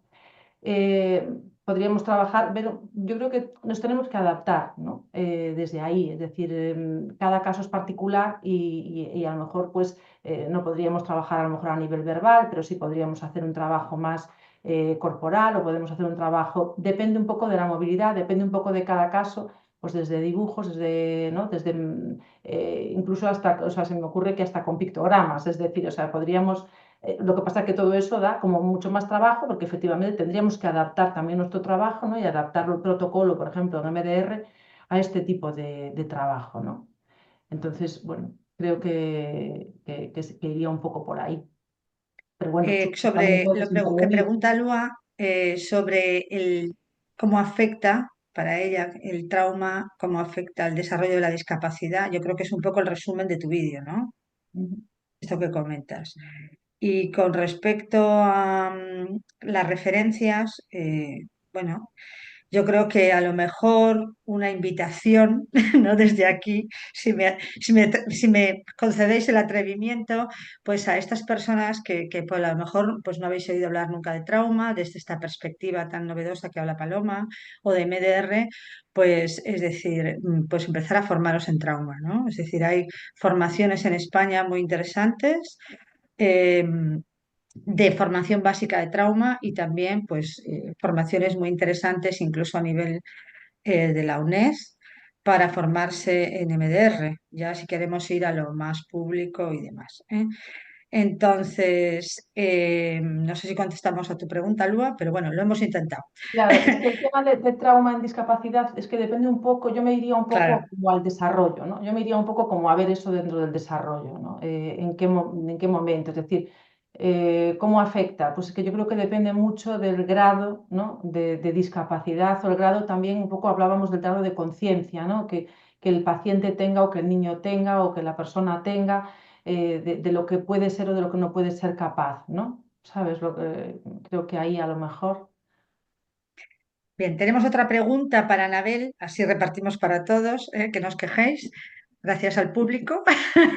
Bien, entonces esta va directamente dirigida para ti, Anabel, y pregunta ¿qué opinión te merece el concepto de trauma de desarrollo relacionado con el apego? Hala. Lo que me preocupa es lo de relacionado con el apego, porque volvemos otra vez a la mezcla de todo un revolutum de todos estos conceptos. Está claro que los eventos traumáticos en el periodo de desarrollo evolutivo del cerebro van a producir efectos diferentes de un cerebro ya desarrollado previamente. Entonces, analizar la influencia de esos traumas que normalmente no se manifiestan como síntomas de estrés postraumático, como ocurren en el adulto, es otro tipo de de patología, pues yo creo que es interesante. Ahora, el concepto de apego, si lo entendemos como lo estaba explicando, es otra cosa. Claro que el desarrollo de esos modelos mentales y de esa forma de funcionar mental ocurre también en los primeros años de vida. Estamos hablando de la misma etapa, pero yo creo que estamos hablando de distintas áreas y que convendría distinguirlas, porque si no, parece que usamos términos comodín que significan sabe Dios qué y los mezclamos y no sabemos muy bien de qué estamos hablando. Un concepto que podría tener más enlaces es el concepto de la desorganización del apego y cómo esto digamos, se va entremezclando con los eventos traumáticos que se vayan produciendo. Pero bueno, yo creo que son áreas que nos convendría distinguir y clarificar antes de mezclarlas. Bien, esto os queda casi como para otro encuentro, ¿verdad? Para seguir esto ampliando horizontes. Hay dos preguntas sobre formación en MDR en Galicia. Bueno, yo creo que hay una que como que sale, es decir, no es que quiero hacer publicidad de MDR aquí, pero es que la pregunta lo provoca. Entonces, Paloma Cabaleiro, que aquí la tenéis, que es trainer en MDR, va a dar una formación básica de nivel 1, pues en Orense, ¿no? Me Febrero, parece, sí. Del en el 5 mes al de 7 febrero. de febrero. Entonces, a través de la Asociación MDR España, ahí tenéis un poco la lista de trainers. Aquí tenemos la suerte de hoy de contar con dos y con Radek, que es un consultor MDR en Polonia. Y esto podéis informaros a través del colegio también, porque me han mandado algún correo desde Secretaría para preguntarme también cómo se puede conseguir información de MDR en Galicia. Entonces, tenemos unas cuantas trainers gallegas, cosa que creo que es el número más grande de trainers en España que hay, son gallegas, todo hay que decirlo. Y luego además tenéis formación oficial, está el especialista en MDR de la UNES y está el máster para aquellas personas que ya tienen la formación básica de MDR. O sea, que tenéis muchas vías, si no podéis mandar algún email al COP, que bueno, yo estaré encantada de contestar las dudas sobre este tema. Y luego hay otra pregunta aquí para todo el mundo, para la que quiera contestar, venga. Y pone que pensáis que funciona mejor MDR en población infantil o mejor en población adulta o es indistinto, no importa la población. Venga, supongo que hablamos de población con algún tipo de clínica, ¿no? Aquí tenemos tres ejemplos muy diferentes para trabajar con MDR y terapia centrada en el trauma, ¿no? Que podemos tener desde psicosis, ¿verdad? Y cuando hablamos, Radek ha hecho mención, ¿verdad?, al trauma de desarrollo, ¿no? Ahí en el TEP también. Entonces, bueno, ¿quién quiere contestar la pregunta? Venga, Yo creo que no me terminamos a la más. gallega diciendo depende, Sí. porque el cerebro de los niños procesa más rápido, pero tenemos que trabajar con los padres y eso, y los colegios y el sistema de protección cuando tocan. Entonces, eso añade muchísima complejidad al trabajo en infanto-juvenil. Y el cerebro adulto pues se va poniendo correoso, pero por lo menos tenemos un individuo que es capaz de tomar decisiones autónomamente, las tome mejor o las tome peor, entonces depende. Ujú. Bien, y luego esta pregunta que salió aquí, que no tiene nada que ver, porque estoy aquí de moderadora, y entonces Aldara, que nos quiere dejar a todos contentos, me hace una pregunta a mí, y me pregunta si tiene un papel muy importante el trauma en los duelos no elaborados. Como diría la gallega, que riquiña. ¿O suelen encontrarse más dificultades en la regulación emocional? Entiendo que no es una sola cosa. Claro, me gustaría saber cómo lo enfocas tú. Bueno, pues evidentemente yo creo que en los duelos no elaborados hay una respuesta no adecuada o digamos, habría que ver que no es lo mismo, va a depender mucho del tipo de muerte. Estamos hablando de duelos por pérdidas de familiares o personas importantes en nuestra vida. pues ahí va a haber diferentes problemáticas dependiendo del tipo de muerte, dependiendo de la edad evolutiva donde tengamos esa pérdida, cuáles fueron nuestras primeras pérdidas a nivel evolutivo y cuál es el desarrollo de esas primeras pérdidas, incluso del trauma transgeneracional en nuestra familia. No es lo mismo una familia que ha tenido muerte por suicidio, por ejemplo, que una familia que no ha tenido ese tipo de pérdidas a nivel transgeneracional a la hora de elaborar los duelos y vivir el tema de la muerte. No sé si contesto a tu pregunta. Y creo que teníamos una más, o de Teresa, que se me ha ido para abajo. Pregunta abierta. ¿Qué otras terapias para el trauma puede competir con la terapia MDR? Peter Levine, NARM, terapias corporales. Bien, esta es la pregunta de la controversia. Creo que lo tendrá que decir la investigación y Exacto, muy bien, me has pillado las palabras de la boca. de momento creo que los únicos que tenemos un poquito de investigación detrás somos los del VR. Las otras organizaciones seguramente aportan cosas muy interesantes, así externamente parecen interesantes y la gente que trabaja con ellas pues, está contenta, pero falta que lo digan los datos. Yo creo que hay que esperar a tener esto para poder opinar. Si no, vamos a hablar de preferencias personales. Claro, yo creo que esto que dice Anabel es importante, ¿no? Es decir, busquemos terapias que tengan una base científica, que haya estudios que corroboren cómo funcionan en determinadas áreas y a partir de ahí escojamos aquella que tenga evidencia científica y con la que nos sintamos cómodas para trabajar. Yo creo que eso es lo fundamental. Y bueno, pues nada, no sé si Jacob está por ahí o se nos ha perdido en la red, pero porque me gustaría que cerrara un poco este encuentro, pero bueno, si no es así, pues quiero agradecer muchísimo a todos los que estáis ahí en el otro lado y creo que hay otra pregunta o algo por ahí, no sé. Por estar ahí en tiempo real, que siempre ayuda mucho a Pues sentirse perdona, un sí poco. quedó una pregunta de Quedó mi pendiente. Teresa Hernáiz. Hernay, por Dios, ¿qué preguntaste? Que no te encuentro. Conocemos recursos para profundizar en el trabajo con personas mayores con síntomas leves de demencia. Ah, vale, vale. Esa es para Paloma. Bueno, yo creo que podríamos contestar cualquiera, ¿no? Porque realmente MDR es un abordaje transdiagnóstico y tampoco es para una cosa, para otra y para otra, ¿no? Es decir, si no, vuelvo a lo mismo, tenemos que ver el caso en particular, tendríamos que ver cuál es la afectación, el grado de deterioro, ¿no? Y ver un poco, bueno, cuál es la situación que estamos trabajando. A veces sí que o yo por lo menos me he encontrado con alguna casuística con una persona con deterioro cognitivo leve, que acaba de sufrir un duelo, ¿no? Muchas veces ocurre que en parejas que llevan muchos años juntos, matrimonios, ¿no? que a veces parece como que funcionara un poquito hasta como disparador, ¿no? Que falta un miembro de la pareja y el otro parece como que ¿no? que se desorganiza.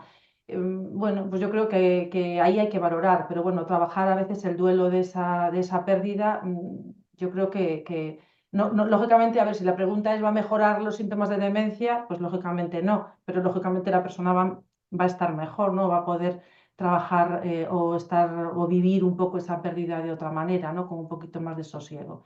Es lo que yo te diría, Teresa, que no nos importa tanto el diagnóstico, ¿no? Sino entender un poquito el caso, ¿no? Y verlo en particular. No sé si Anabela o Radek, que es como, no sé, es un poco lo que yo... No, yo deciros que trabajé con esa población muchos años y desde el sentido común se trabaja y ya está. Sí. ¿No? No les vas a pedir cosas de la misma complejidad dependiendo del nivel de deterioro, pero más allá de eso se puede trabajar con ellos y yo creo que deberíamos. En fin. Claro. Sí, es Son un muy poco lo que, agradecidos, ¿eh? Las personas mayores son muy agradecidas al trabajo, por lo menos en mi experiencia y sobre todo y con MDR son muy agradecidas a ese trabajo. lo que hablábamos antes tú también, Paloma, ¿no? Y lo que vamos a decir, la parte somática, el cuerpo, ¿no? Es decir, toda esa parte somatosensorial que está activa y que se pueden hacer muchas cosas, ¿no? Entonces yo creo que tenemos que quitar quizá un poco la etiqueta clínica, que yo creo que es lo que están demostrando tanto Ade como Anabel como Paloma, dejemos un poquito atrás la etiqueta clínica y vayamos un poco al transdiagnóstico, que es muy importante, ¿no? Es decir, qué factores transdiagnósticos están activados ahí para poder trabajar desde una perspectiva más amplia y un poquito más de poder ampliar la mente, ¿no? Que yo creo que es eso. No sé si queréis decir alguna cosa en especial antes de cerrar este encuentro. Radek, Gracias, por favor. gracias. Muchas Iba a ir por gracias por orden, invitarme por y orden de lejanía, que como Radek está ahí en Katowice. sí, y por adaptar el idioma del encuentro, que es encuentro y no encuentro. Entonces, ¿quieres comentar algo más, Radek? Perdona que me... No, no mucho, creo que Bien. está bien. Todo. Gracias. Bien. Anabel, No. ¿no? Paloma. Nada, eso, muchas gracias por la invitación y por ¿no? por el interés un poco de toda la gente, las preguntas, el coloquio. Y bueno, y desde, ¿no? por la parte que me toca de estar dentro del grupo de trauma, pues esperaremos, bueno, vemos que hay interés y por lo tanto, pues también nos anima un montón pues a seguir trabajando en este tipo ¿no? de iniciativas y bueno, y cada vez, ¿no? Pues somos oídos también de lo que los compañeros también demanden bueno, y para eso estamos, ¿no? También. Así que Sí, yo nada, creo muchas gracias, Chus. que amenazaremos con otro encuentro, ¿verdad? Encuentro traducido al castellano para que Radek nos entienda.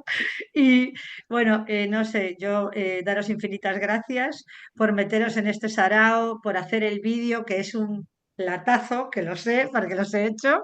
Entonces, y por vuestra disponibilidad y por vuestro cariño, con el grupo y con lo que nos compete. Entonces, muchísimas gracias a todos, a vosotros tres en particular, a todos los que estáis en el otro lado. Si alguno queda por ahí pendiente con alguna pregunta, como he comentado, que escriba al colegio, que intentaremos contestarla, cualquiera de las personas que están aquí. ¿No? Puedo contar con vuestra disponibilidad. Os he hecho Sí, el marrón totalmente. Además, un poco. como quedará en diferido, los correos y la forma de contactarnos también está por ahí, ¿no? De alguna manera. Efectivamente, entonces es importante, ¿no? que podamos hacer este tipo de formaciones gratuitas y que queden ahí, porque son temas que nosotros creemos que desde el COP a veces no se visualizan con tanta claridad. Entonces, bueno, muchísimas gracias a todos, un abrazo virtual y bueno, nos vemos pronto, que sería lo ideal. ¿Mm? Pues, Gracias a todos. chao, gracias. No, gracias. Bien, pues antes de